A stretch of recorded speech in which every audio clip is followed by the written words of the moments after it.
This is Hubwonk. I'm Joe Selvaggi. Welcome to Hubwonk, a podcast of Pioneer Institute, a think tank in Boston.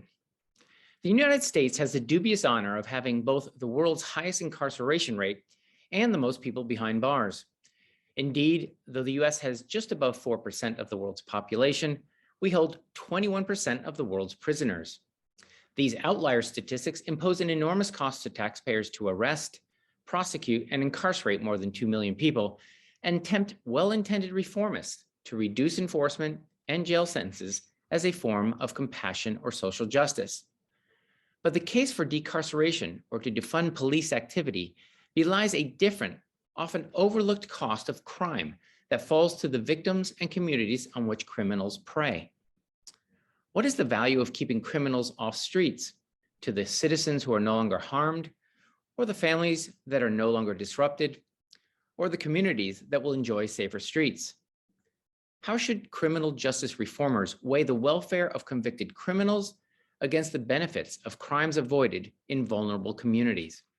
My guest today is Rafael Mangual, Senior Fellow at the Manhattan Institute and author of the newly released book, Criminal Injustice: What the Push for Decarceration and Depolicing Gets Wrong and Who It Hurts Most. Mr. Mangual's book examines where crime is occurring in the US, what crimes those in prison systems have committed, and the trade-offs faced by society when considering defunding police and reducing prison populations. He will discuss the favorable trends in public safety that have attended successful law enforcement and make the case for more informed and targeted reform that incapacitates our worst criminals while also remaining sensitive and vigilant to the needs of historically crime-ridden communities. When I return, I'll be joined by Manhattan Institute Senior Fellow and author, Rafael Mangual. Okay, we're back. This is Hubwonk. I'm Joe Selvaggi, and I'm now pleased to be joined by Senior Fellow and Head of Research for the Policing and Public Safety Initiative at the Manhattan Institute and author of the newly released book, Criminal Injustice: What the Push for Decarceration and Depolicing Gets Wrong and Who It Hurts Most, Rafael Miguel. Welcome to Hubwonk, Rafael. Thank you so much. Thanks for having me. Sorry if I mangled your last name, but your first time. It was close. Okay. It was close. No worries. Thank you. Well, let me just say I loved reading your book as a fellow urbanite, someone who lives and has always lived in the middle of a city. These are issues that we deal with all the time, and it's in the headlines every day. So let's start at the beginning. I think your book is well grounded in its way. It weighs the benefits of criminal justice reform against the cost of crime to, of course, victims of crime, families in those communities, and the communities in which the crimes are committed. I like to quote Thomas Sowell, pointing out that there are no solutions, only trade-offs, and your book does a nice job of talking about the trade-offs. So let's start at the beginning with some background data. We know we have a lot of crime in the US and a lot of folks in prison in the US, particularly compared with the rest of the world. Let's start at the high level. Let's get a sense of how much crime and how much incarceration we have relative to our, let's say, westernized neighbors.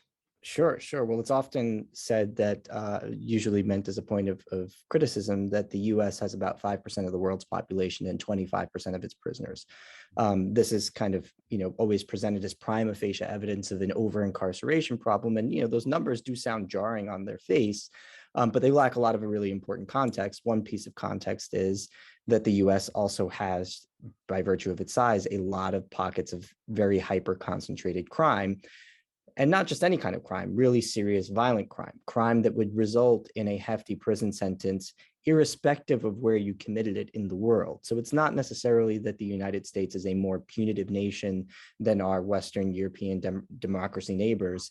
It's more so that we just have more of that kind of crime. And one example of this is Germany, which actually sentences a higher share of their convicted murderers to life in prison than does the US. In the UK, for example, there's a mandatory minimum sentence of 5 years in prison if you're caught with an illegal firearm, whereas in a city like New York, you may get probation for an offense like that. So it's not that the US is more punitive, it's that we have a lot more really serious crime, particularly homicides. The US sees over 20,000 homicides a year now, which is a lot. You're talking about maybe 700 or 800 in the UK in a given year. by comparison. So we do have a lot of pockets of really hyper concentrated crime. And that's an important point to make, because we often, I think, talk about crime in national terms, partly as a point of convenience. But we also talk about it in citywide terms as a point of convenience. But the reality is that crime is a very, very discrete problem that does not affect the vast majority of the country. The vast majority of the US is as safe as the safest places in the world. I want to zero in on that, because you do go to great lengths in your book to talk about the fact that when you talk about averages, none of us lives in an average town, in an average community, average state, that there's huge disparities between, let's say, communities that for the most part have no crime, and other communities that have, the vast majority. You isolate counties and communities, even districts within cities that have all the crime, even comparing one part of a city to another. I live in the middle of Boston, where we have virtually no crime. If I go to another part of Boston, there's going to be substantially more crime. Say more about the fact that crime is particularly concentrated by geography. Yeah, so the geographic concentration of crime is actually really stunning. And in fact, there is a criminological rule of crime concentration. So this is an analysis that's been replicated in cities around the world. And basically what the rule of crime concentration says is that in any given city, about 5% of street segments are going to see 50% of all crime. With respect to violent crime, it's going to be between 3 and 4% of street segments that see about 50% of all violent crime. This is really important in part because it gets at why, national or citywide averages, crime rates like that don't actually tell us how safe we are at a given point in time, because they represent aggregates and we don't live in the aggregate. But it's also important because it helps contextualize things like police resource deployment and how we understand those decisions. A lot of our criminal justice debate is sort of rooted in reactions to disparities that our criminal justice system produces in terms of enforcement outcomes. But that is largely a function of where police resources are deployed, which is in part a function of where crime concentrates, right? I'm old enough to remember where one of the sort of most potent critiques of American policing was that they weren't responsive enough to crime in low-income minority neighborhoods, and that, a white neighborhood would get a faster 911 response than, say, a low-income Black neighborhood in New York City. The understanding crime concentration, I think, helps contextualize that. And it also, gives us, I think, a better idea of why the data look like they do with respect to disparities. I want to also say that we have a lot of people in prison, but the good trends, again, I know it's both the case in your New York and my Boston, that the trends in crime, independent of how many people are incarcerating, are going down by a substantial number. You talk about those trends for the last 3 decades. Largely something's going right, meaning if public safety is your concern, we're doing a lot. Whatever we're doing, public safety has been improving for the last 3 decades.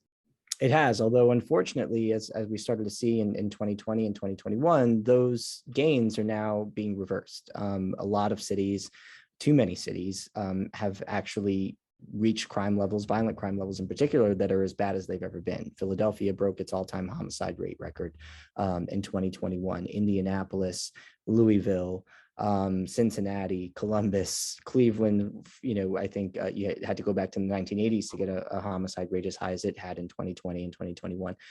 There are far, far too many cities. Baltimore broke a record in 2019. Far too many cities are now seeing the public safety gains of the last, 3 decades, quarter century start to erode. And I think part of that has to do with the fact that we have systematically taken our foot off the gas in this country with respect to not just criminal enforcement, but also, we've eroded the infrastructure of our criminal justice system in a lot of really important ways. We've watered down our laws by, enacting, in some cases, much needed, but in other cases, misguided sentencing reforms. We have functionally watered down those laws by virtue of, progressive prosecution policies that, no longer seek particularly harsh sentences, even for really serious crimes or for, repeat chronic offenders. We have seen a real disinvestment from policing, both through affirmative defund campaigns, but also through just, a refusal or, a lack of initiative to backfill positions that have been dwindling in terms of the number of officers on the beat. I mean, part of that, I think, is just a function of the fact that we hired nearly 100,000 police officers as a result of the '94 crime bill. And those officers then started to become eligible for retirement in around 2014. So I want to dig deeply into that. Before we make sort of causational assertions about how it is that we sort of had an inflection point and started going the wrong direction again, let's just again start from the beginning or from the basics. You also make clear that all these people that we have incarcerated at this point, again, it's far ahead of our neighbors, that they're not in jail for what's commonly thought of as minor drug offenses. That's sort of non-violent offenders. Right. We imagine that we swept up some teenager on a corner who had a joint in his pocket, and now he's doing hard time. You sort of dispel that myth in your analysis of who it is that is in these prisons. Say more about what the profile of the typical prison inmate looks like. Yeah, I mean, I think the first thing to understand here is that incarceration in prison is not even the most common response to a state felony conviction. So state felony convictions account for the majority of our imprisonments, which is almost entirely at the state level because, 9 in 10 prisoners are state prisoners, which is just a function of the division of jurisdiction between the federal and state governments. But once you understand that, only 40% of state felony convictions actually result in a post-conviction sentence. So 60% of people who get convicted of a felony are either going to get probation or they're going to get time served, in pretrial detention, and that's it, or they'll get community service or some kind of diversion program. For the people who actually do get sent to prison, these are not first-time offenders. It's really important to understand that we have this narrative in our country that we are sort of systematically denying people second chances. We have Second Chance Month. When you look at the profile of the average state prisoner in the United States, what you'll see is someone who has more than 10 prior arrests and about 5 prior convictions. So these are not people who have been denied second chances. These are people who have had and blown several second chances and have reoffended again. On top of that, most of these people are not serving particularly lengthy sentences. The median term served in state prison in the United States is 15 months. This is, I think, surprising to a lot of people who have been told their entire lives that we have this sort of mass incarceration problem that's a result of really draconian sentences, particularly sentences handed down for not so serious conduct. I think what we see is that the sentences aren't particularly draconian, at least not in terms of their actual effect and with respect to how much time of a sentence is served.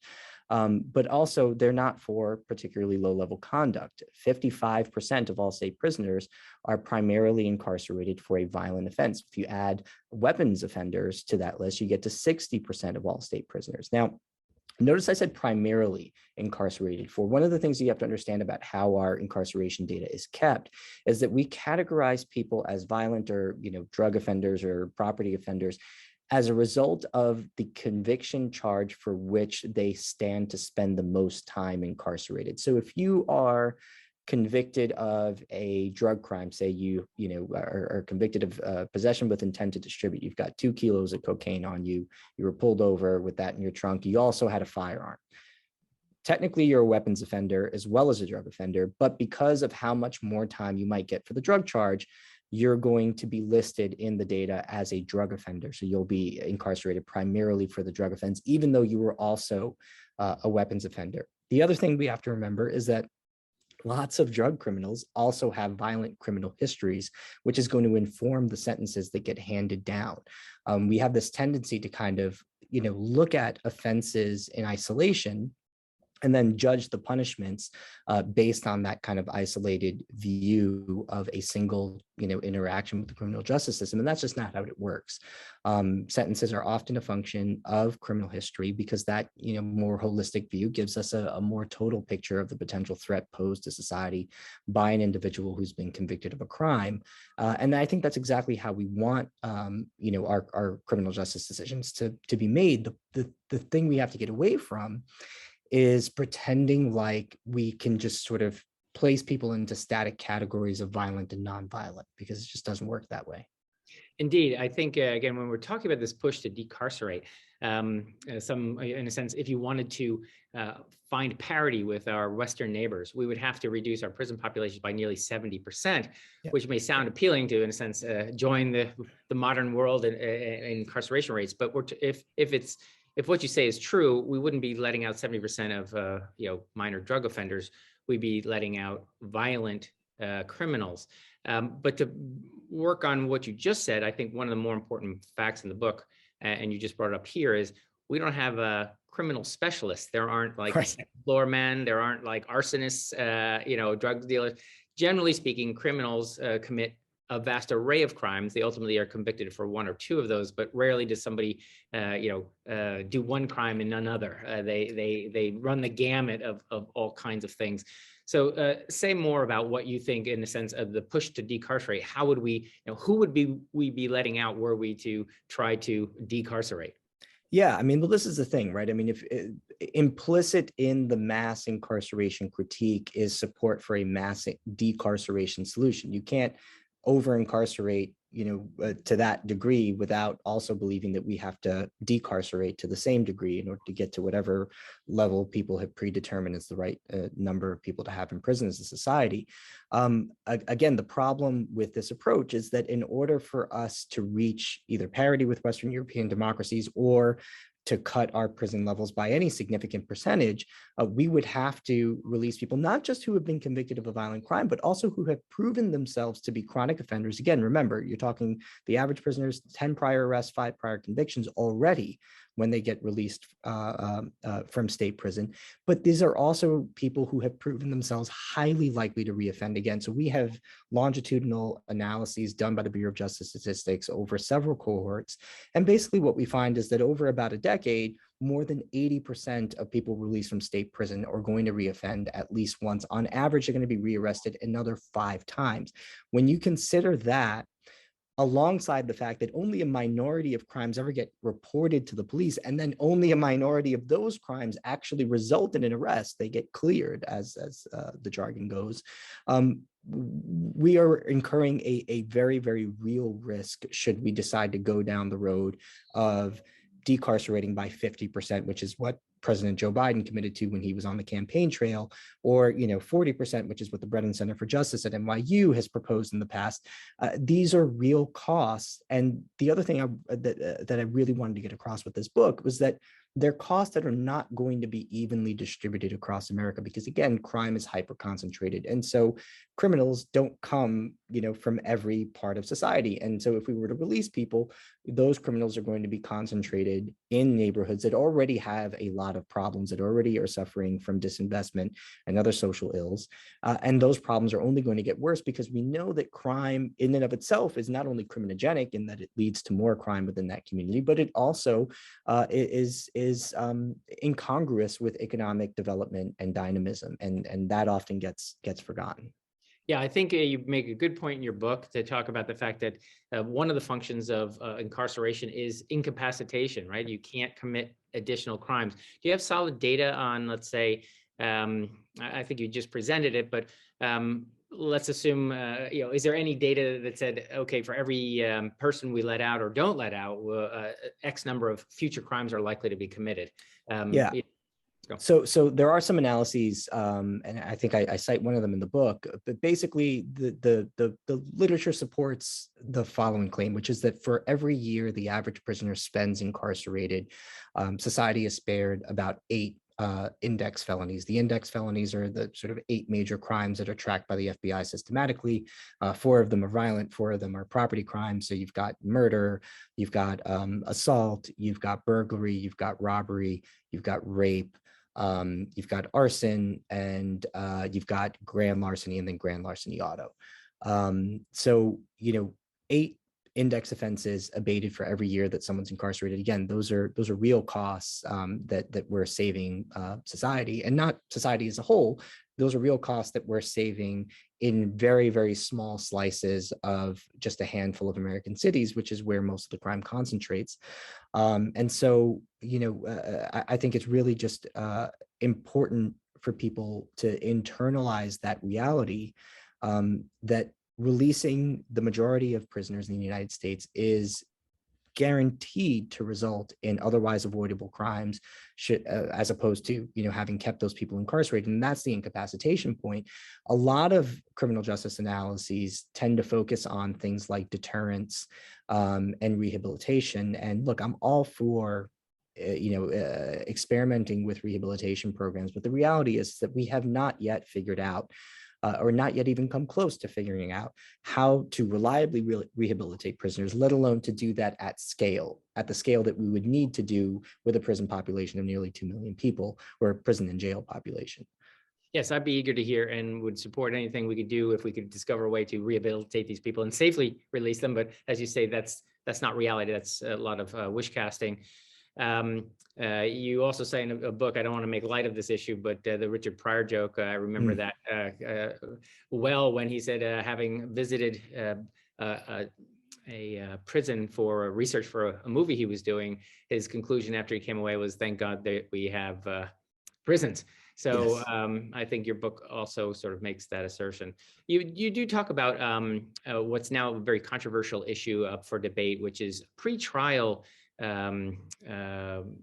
cash bail, these kinds of things, Yep. which, those of us who lean libertarian sort of are uneasy with the idea that folks are in jail before they've been convicted of a crime.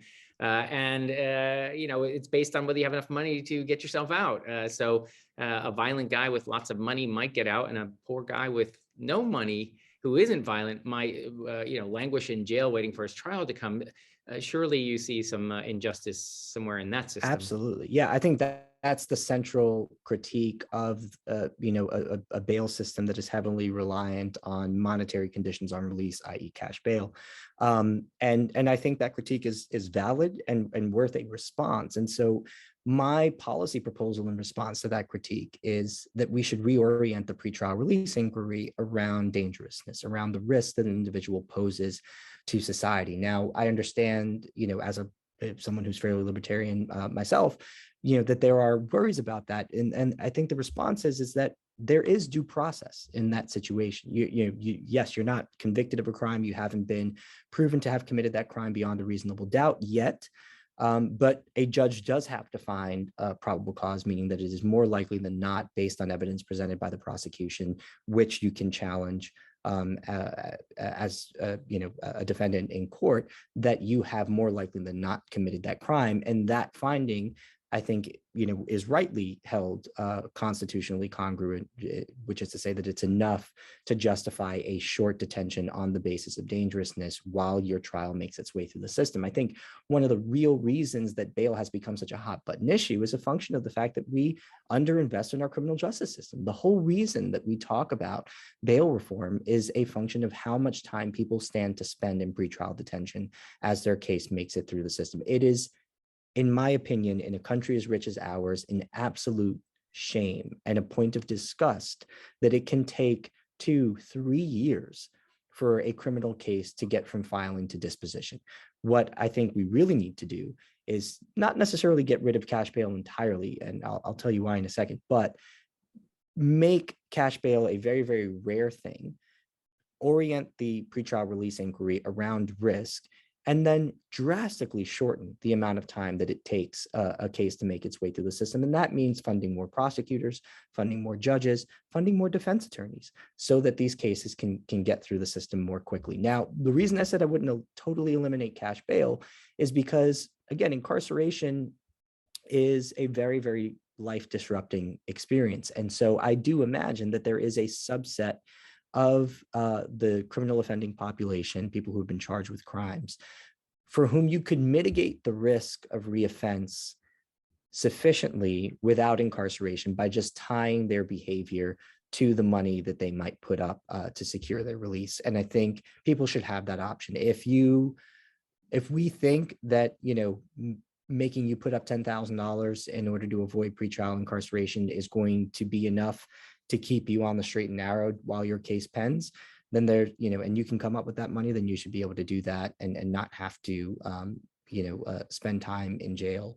And so, yeah, I think there are a lot of other issues underlying our criminal justice debate with respect to pretrial detention that just don't get enough attention. I mean, one of the things I think New Jersey did so well when they reformed their cash bail system was that they added, I think it was like $20 million for new magistrate judges to be hired. Now, it turned out to be not nearly enough. And so it still takes a pretty long time, but they also put a meaningful cap on how long you could spend in pretrial detention.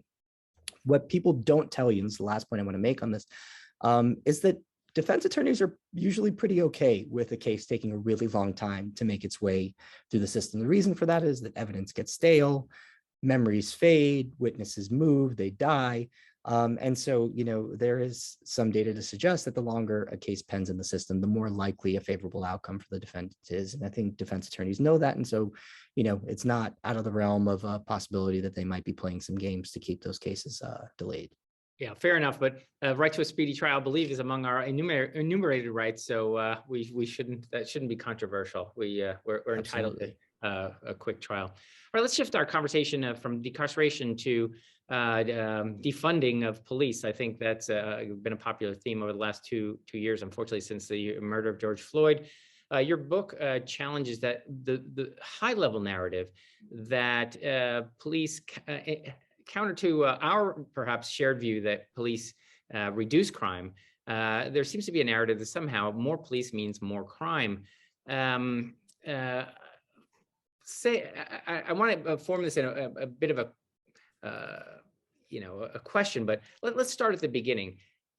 You do in your book say, look, there's limits to how much police reform can do for us, because at the start of the day, police do not get involved in that much crime, meaning they don't arrest that many people, they don't shoot that many people, they don't kill that many people. So even if you were 100% effective, there's not that much going on. Say more about what the quote unquote problem is in the first place. Yeah, I mean, so I think the point I was really trying to make there is that the impetus for our police reform debate is usually police use of force. Whenever the reform debate heats up in this front, it's almost always in response to a controversial police shooting or some other kind of use of force, like the murder of George Floyd, which of course sparked a really, really huge national conversation.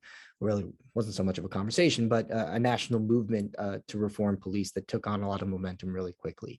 And so if in fact the police reform debate is really centered around how we can minimize police use of force, the point I wanted to make is that, well, I think we have to start from the understanding that police use of force is already very, very rare. And so there's not a ton of room for improvement on that front. Now, I think that shocks a lot of people who watch a lot of news or who get, their sense of what the truth is on this front from social media, because in a country with 340 million people, you can film, one really terrible police-citizen interaction every day, and it can go viral, and it creates the impression that this is a very common occurrence, even though it's not. And what I think people need to understand is that, take 2018, for example, I estimated the police officers fired their weapons a little over 3,000 times that year across the country. It's about 8 shootings a day. It sounds like a lot. But when you understand that we're talking about almost 700,000 police officers who made 10.3 million arrests that year, even if you assume that every single police shooting happened during the course of a separate arrest, you're still only talking about 0.03% of all arrests involving the use of deadly force. It's not very common. So again, the margin for improvement is very, very small. When you look at non-deadly force, you see a lot of the same. There was a study that I talk about in the book, looks at over 1 million calls for service across 3 police departments, one in North Carolina, one in Arizona, and one in Louisiana. Over those 1 million calls for service, those calls resulted in about 114,000 criminal arrests. In that entire data set, there was only 1 fatal police shooting captured. And in more than 99% of that 114,000 arrest number, police use no force whatsoever. They only use force in about 0.3% of all of those arrests. And in 98% of the cases in which force was used, a team of medical experts reviewed the records of the inmates on the offenders on whom force was used. And they found that 98% of them suffered either no injury or very mild injury. So the idea that police are using force often, let alone excessive force often, is just wrong. But that misapprehension colors our police reform debate. And so I think people enter that debate with very, very high expectations as to how much police force will be cut. And I think, one of the things I wanted to start that particular chapter with was just grounding the conversation in data so that people understand that from the get-go, this is already an incredibly rare occurrence, and you can only make a very rare thing so much rarer. Indeed. I think it's a function of, as you mentioned, social media. Again, if one of these horrible things happens once a month, 12 times in a year of 340 million Americans, and everything is filmed, we get the distorted impression that is happening everywhere all the time. That's definitely an unfortunate phenomenon. You did cite in your book, you mentioned the term, I like it, criminogenic, which is something that creates more crime. You do actually post, I think, an important data point, which deserves to be cited, that there's data that says for every policeman, you reduce crime by so much. Meaning, if we all want to have fewer incarcerations and fewer crime and fewer victims, we want fewer incidents of crime. Clearly, more if the data suggests more cops means fewer crimes, we need more cops. Say more about that. Yeah, so the research generally shows that for every police officer, you abate 0.1 homicides. That's a lot, so you avoid 1 homicide a year for every 10 cops. That's a meaningful benefit. A benefit again that is not evenly distributed across the United States, but is concentrated in communities that are suffering the most from crime, because that's where police resources are generally deployed. But yeah, what it really bugs me about this is that, this is one of the clearest, most robust points supported by a very extensive body of literature in criminology, which is that more police means less crime. There just isn't a criminologist in the world that would push back on that, who's worth his or her salt.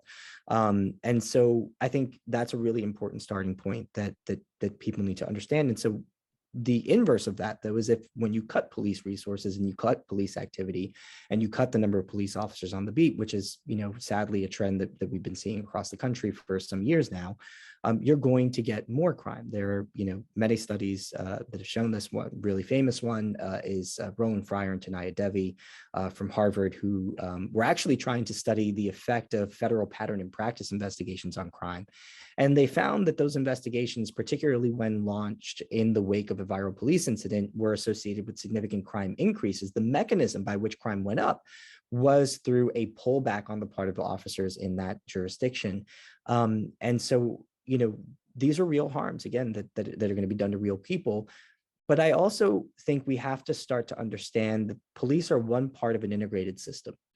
And the more we erode the rest of our criminal justice system, the less impactful a proper deployment of policing resources will be. So yes, as of right now, for every cop we hire, we're abating 0.1 homicides. But if you're hiring those cops in a jurisdiction with a prosecutor who is, committed to not prosecuting whole bodies of crime and who is committed to minimizing incarcerations for its own sake as a public policy good unto itself, and there are judges in that jurisdiction that are refusing to hold even really dangerous offenders in pretrial detention or to uphold lengthy sentences. And you have a parole board that is granting parole requests willy-nilly, despite the risk posed by a particular offender, then the impact that police are going to have in that place is going to be increasingly muted. And I think that's one of the things that doesn't quite fully get appreciated. We tend to look at policing, incarceration, prosecution in isolation, but the reality is that all of those things affect one another. You do address a little bit in your book the fact that again, part of the solution to decarcerating or depolicing is they don't want to defund the police, but rather they want to refund a different sort of policing mechanism, specifically social services or mental health professionals. That a guy going in heavy is probably not the best solution for someone who is having a psychotic break. That is the wrong tool for the problem. You do address that in your book, that it seems somewhat a specious argument in that it couldn't be effectively deployed to scale. Say more about that. Yeah, well, there's this idea that we can just sort of take mental health costs, for example, off the plate of police entirely. What that idea, which maybe has some merit at the margins, ignores is that there is no pre-existing infrastructure of qualified mental health professionals that is willing to be on call 24/7. Remember, these calls often come in, on weekends and at 2-3 o'clock in the morning.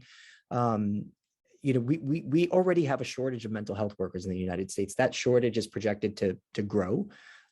So the idea that there exists an infrastructure of qualified mental health professionals that can adequately handle the hundreds of thousands, if not millions, of mental health related calls that come in on a yearly basis across this country, that's just misguided. That infrastructure doesn't exist. So we don't even have the capability to fully take that function out of the jurisdiction of our police officers. So that's one reason why we're going to have to live with police responses in these kinds of cases on its own. But the other reason is that it, just practically speaking, it's not super easy to categorize a call as a mental health call that doesn't require police response simply based on the information that's typically relayed to a 911 or a 311 operator. There was a study done in Philadelphia, I want to say 2 years ago, by a criminologist who I really like and respect, named Jerry Ratcliffe. And he found that 1 in 5 911 calls were just you couldn't categorize them accurately. Either they were police related conduct, they were relayed to officers as something that required a police response but turned out to be a mental health problem, or they were relayed as a mental health problem that turned out to require a police response. And then, of course, there's data out of places like Eugene, Oregon, which is very famous for its somewhat successful CAHOOTS program, which is a program of alternative mental health responders, where I think it's like 1 in 67 calls, those responders who are already only handling a very small subset of 911 calls are still calling for police backup. So, again, we haven't yet quite mastered the kind of reliable de-escalation tactics that guarantees that someone even who's having a psychotic break won't become violent, which in turn requires a police response. But again, that infrastructure doesn't even really exist yet, and so a lot of I think some of the more popular police reforms are kind of pie in the sky in that sense. Either pie in the sky or just totally incongruous with what the data say. And, defunding police is one of those examples. I want to get to the more, for me, more painful topics or perhaps controversial issues of incarceration and policing, which has to do with communities of Black or brown citizens where, critics will rightly point to the fact, and I will acknowledge the fact that a disproportionate number of people from Black and brown communities wind up, I guess we would call them Terry. Sure. Yeah. Terry stop. Yeah. Question and frisk, ultimately winding up in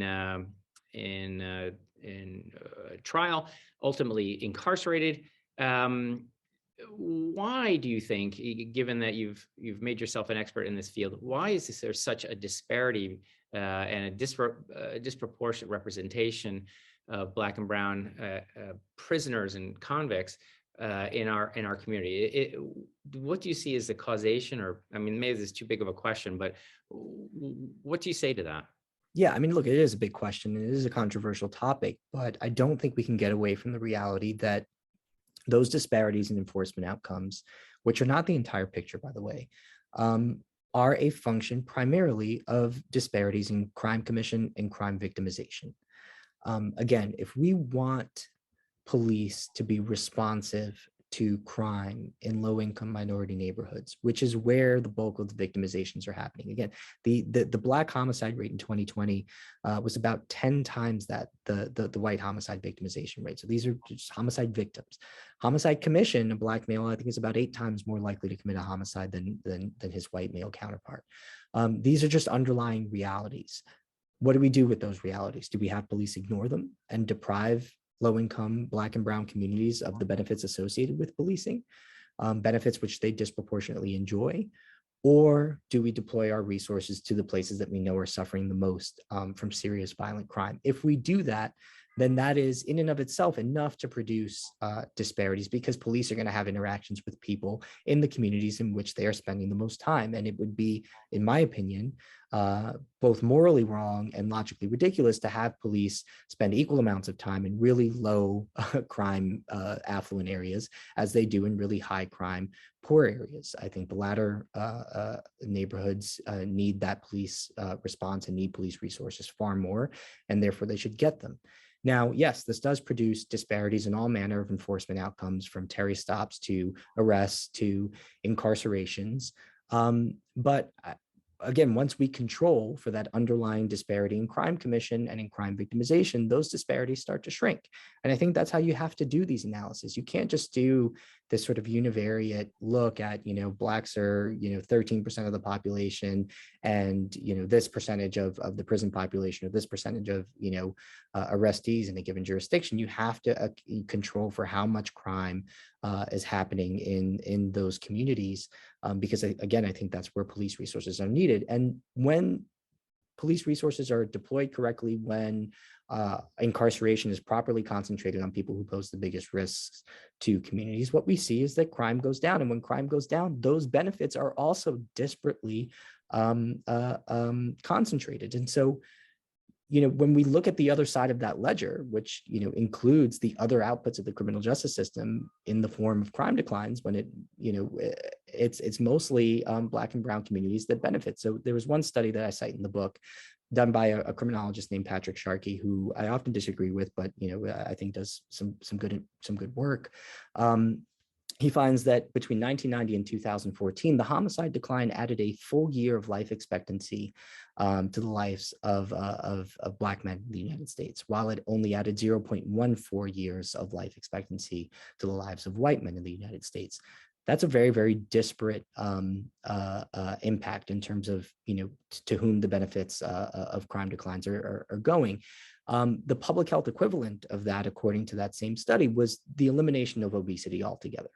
That is a huge, huge win. So there are two things that I think we have to, that I think we can get from that. One is that it raises a really interesting question, which is, if the critique is that the criminal justice system, from police through prosecution through incarceration, was designed and is operated for the oppression of low-income Black and brown communities, how does that fit with the reality that when the criminal justice system achieves its stated ends, as stated by the people at the system's helm, that it produces benefits that inure primarily to Black and brown communities? That doesn't quite make sense. And I think once we start to take that other side of the ledger into account, we start to see that, yes, there are disparities, but there are disparities on both sides, meaning that there are disparities with respect to the costs associated with the operation of a criminal justice system, but also with respect to the benefits. The other thing I think, we get from that is that once you start thinking about these problems economically, and you start to have a more sophisticated view of what the proper analysis is, you start to see that the disparities don't actually point to discrimination, which is what they're often brought up to support. They're often brought up to support a claim of discrimination. And again, once you start controlling for relevant factors, those disparities don't entirely disappear, but they get pretty darn small. So the National Academy of Sciences did a really big meta-analysis of the research on disparities in incarceration, and they did not find any kind of systematic evidence that Black criminal defendants were being sentenced to significantly more time than their white counterparts once you control for the type of crime committed, the seriousness of the crime committed, the criminal histories, and all the other relevant factors that go into a sentencing decision. The disparity shrinks down to, I think, a few weeks or a few months. And it would be strange, I think, for racism to kind of rear its head in the form of a 8-week difference in sentencing. One aspect of this issue that really I thought you did well in the book and had not read about before is this narrative that all these people in jail, many or most of them Black or brown, are separating fathers from families, and that these this in and of itself is problem for communities. We all hopefully want to have highly functioning fathers raising their sons and giving them guidance to be better men. And yet, if they're in prison, they can't be helping their family. So we're adding fuel to a fire that's burning. That these families would be better off if either we didn't incarcerate their brothers' husbands, or we had them in for less time. Your book goes into reasons why that case might not be a very good one. Yeah, well, I mean, it relies on a really, really, really big assumption, which is that the sort of individual who is likely to find him or herself in prison would otherwise be a good parent, a reliable source of economic support, and a reliable source of emotional support. That just does not seem to be the case. And there is a lot of research on the intergenerational transmission of antisocial behavior that shows that, yes, two parents are generally better than one, but if one of those parents is highly antisocial in his or her disposition, the outcomes for those children are actually going to be worse than those for children who have one absent pro-social parent and one present pro-social parent. So then the question becomes, well, are the people who find themselves in prison generally antisocial in their disposition? I think the answer is overwhelmingly yes. Take a diagnosable personality disorder like antisocial personality disorder. The prevalence rate for that diagnosis in the general population is about 1 to 3%. So for men, I think it's like 2 to 4%. For women, I think it's like 0.5 to like 1.5%. But in prison populations, it can range from 40 to 70%, right? So you're talking about a population that is actually not likely to be the kind of a positive force in a household or in a community that I think should countenance against incarceration, because we also have to weigh the benefits of the crimes abated by virtue of that incarceration, which again, are going to be many in number given what the data already say about recidivism. So we're getting close to the end of our time together. I think we're going long, but if you'll indulge me, I always like to let research authors like you have their moment where they say, if you're king for a day, let's talk about the big strokes you would do. King for a day, what would you do if public safety and social justice are all part of our agenda? We want everybody to get a fair shake, but public safety is a number one priority. That's, as you say, in a rich society like ours, you should be safe walking down the street. What would you do to make this a better place from a criminal justice perspective? Yeah, well, I think a few things. One thing is I think we have to make policing a much more attractive profession to high achieving, high IQ, emotionally stable individuals. I think that job needs to be seen as a more prestigious professional line of work, as opposed to just kind of a sort of blue collar grunt job. If you do that, I think the outcomes for policing will be significantly better. There's data showing that college-educated officers will use force less often than officers with just a high school education, even when you control for the type of assignment, the situation, et cetera. So I think that's a good thing, both from the reform perspective, but also from the effectiveness perspective. I also think we need to invest in a better use of data to inform everything from the deployment of police resources to prosecutions and to sentencing. There is a lot the data can tell us about how to assess risk with respect to just determining which parts of a jurisdiction are most vulnerable to which kinds of crime, how much risk a specific individual poses if they're released pre-trial, or if they're released, or if they're not sentenced heavily post-conviction. So there's a lot that we can make of algorithmic risk assessments that I think are currently underutilized. And so if we use that and that kind of approach to data informs all of the parts of our criminal justice system, I think outcomes will be significantly better on the public safety front, and we'll be able to kind of, I think, be more precise in the net in terms of the net that we cast, so that we keep our incarcerated population from going above and beyond what it needs to be in order to produce the kind of safety that I think we'd all enjoy. I mean, again, we're never going to be a completely safe society without any crime. That's impossible. And even if it were possible, that would require such draconian measures that I would never want to live in that society. So we have to find the happy medium. And I think figuring out ways to use data to be as precise as we can, so that our public safety resources are concentrated on identifying, arresting, prosecuting, and incarcerating the people who pose the greatest risks of serious violence. I think that is the sort of number one overall thing I would do. The second thing is, I think, is particularly in cities and in urban settings, it needs to be remembered that public order matters.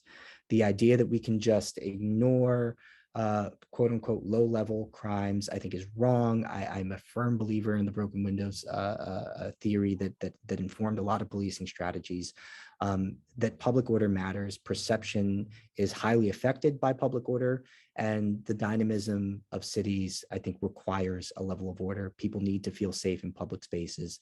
When they do that, cities thrive, economic investment comes in, If that fails, cities can die. I think we've seen that in San Francisco, in Detroit, and increasingly in Los Angeles, and even a little bit here in New York these days. So it's really, really, really important for cities to keep their public transit systems, their public spaces, their parks clean, safe, and inviting, so that the cities can continue to grow and be economic centers.